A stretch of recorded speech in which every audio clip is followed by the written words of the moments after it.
Нас чудех се защо така добре разбира и говори български език новия посланник на Франция, но когато разбрах причината, разбрах и защо той обича България, тъй като е женен за българи.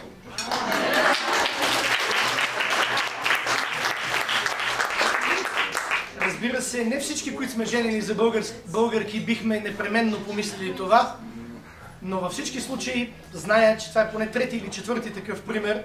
Първият пример беше тогавашният заместник директор на Френския институт Бернар Есмен, който ни помогна много да започнем програмата преди 8 години, първата конференция, която направихме. И после разбрах, че тази негова особена сърдечност и активност да ни помага се дължи на факта, че той е женен за една чудесна българка. Но иначе искам да използвам повода от името на цялото ръководство първо да ви благодаря на всички вас за това, че участвахте в програмата, защото без вас тя е невъзможна. Не само няма смисъл, но и, както мога да перифразирам, не само немислима, но и практически невъзможна. Материално невъзможна. Тъй като отдавна нямаме на практика никакво финансиране допълнително, напротив, ние внасяме средства в университета.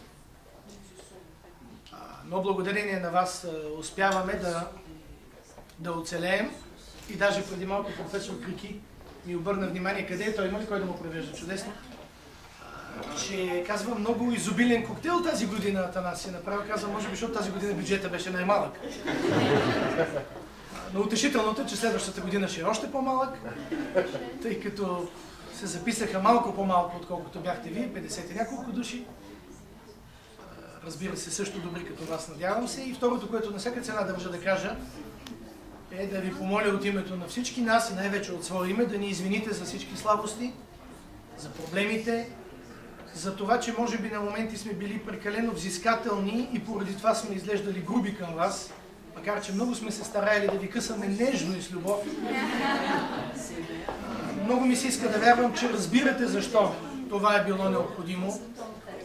Не защото ние имаме потребност от това, напротив, няма нищо по-уморяващо, то е психически изтощаващо. Това е един преподавател да пише лоша оценка. Но обратното би било не само несериозно, но и вредно.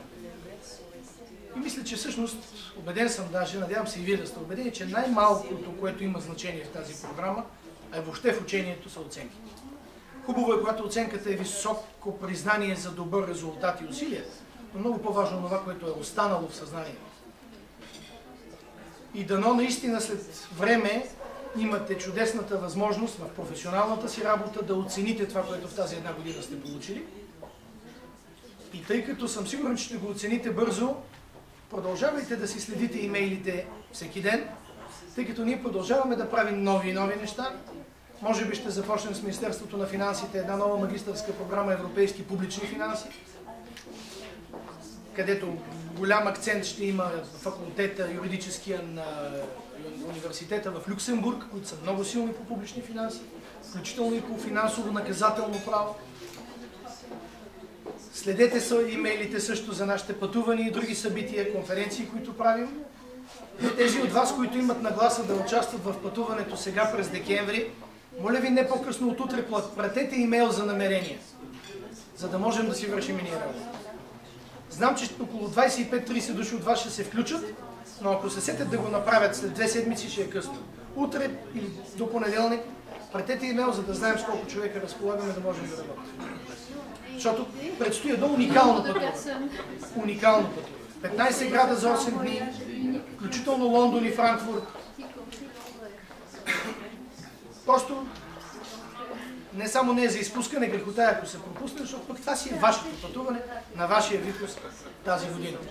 Включително и с възможността да видите, както не веднъж съм казвал, най-красивия площад в света.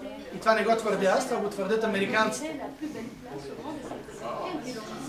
Плац Станислас. И церемонията в тронната зала на бившия полски крал, който става дук на Лорен, Станислас. Едно наистина забележително изживяване. На здраве на всички, благодаря сърдечно на всички още веднъж, на нашите партньори.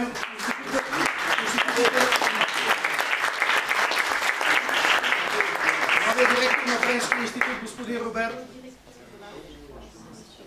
Останете около нас, Има още какво да научите. На здраве!